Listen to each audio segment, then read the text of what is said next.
नमस्कार साथियों, जय हिंद।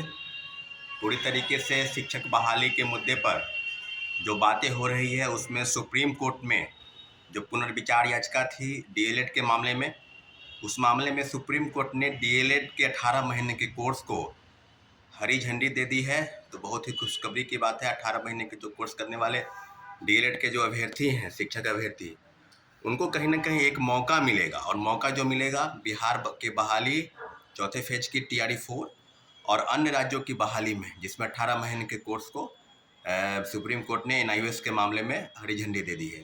आपको बताते चले कि पूरी तरीके से जो TRE-1 के मामले थे, इस पर सुप्रीम कोर्ट में किसी दूसरे राज्य के अभ्यर्थी द्वारा, यानी बीएड के जो 24 महीने के जो कोर्स वाले अभ्यर्थी हैं, उन्होंने याचिका दायर की थी, तो स्पष्ट तौर पर सुप्रीम कोर्ट ने रोक लगा दी थी।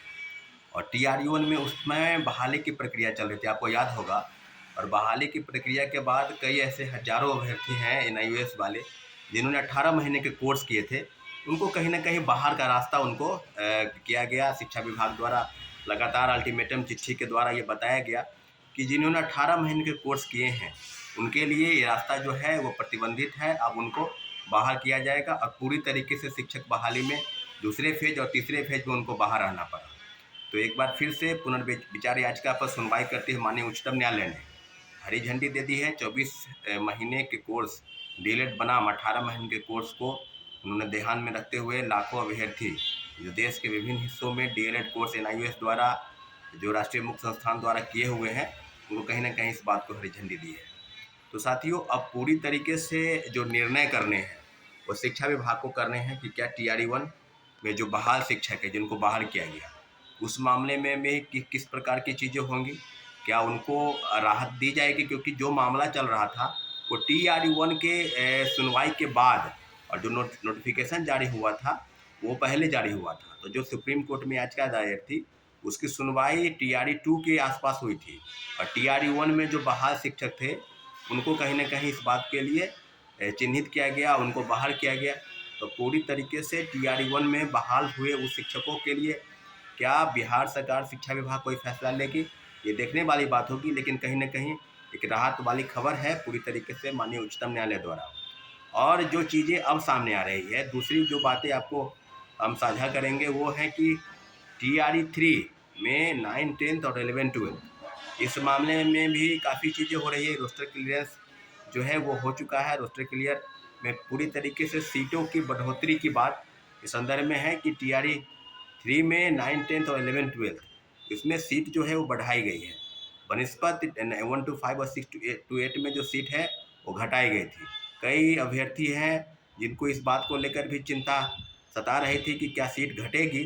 तो पूरी तरीके से अगर बात करें तो उसमें 2 तरह के कैटेगरी की सीट घटाई गई थी। उसमें बैकवर्ड क्लास BC1 और BC2 और EWS, इन दोनों के सीटों में कहीं ना कहीं कटौती की, और सीट की कटौती की संख्या कम से कम 6,000 के आसपास थी ओवरऑल मिलाकर बात की जाए तो।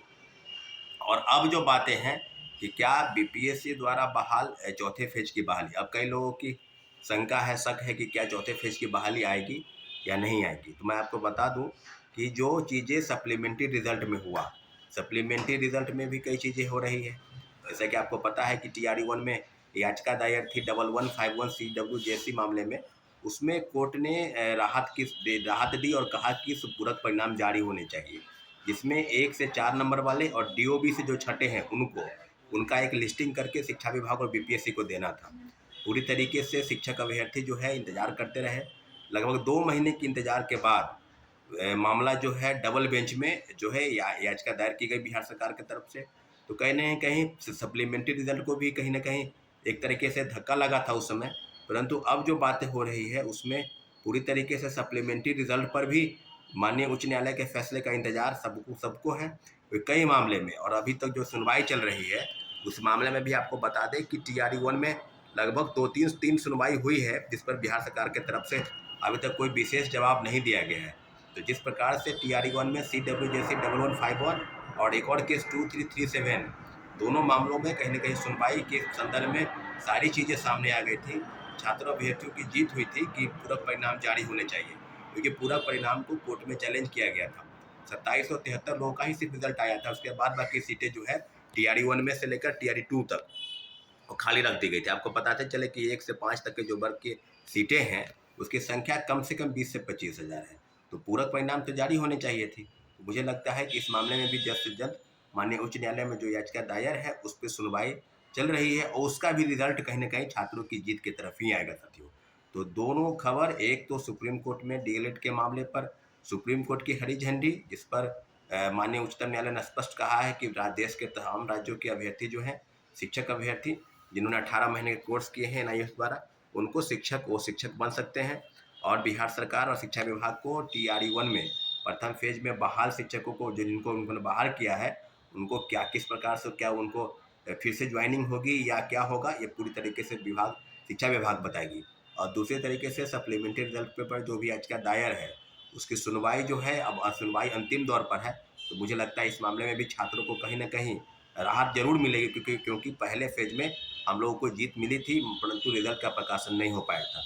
तो दोनों मामलों की जानकारी आपको हम बता रहे हैं और पूरी तरीके से आपको फिर जो भी जानकारी होगी, आपसे हम अपडेट साझा करेंगे। ठीक है साथियों, धन्यवाद, जय हिंद।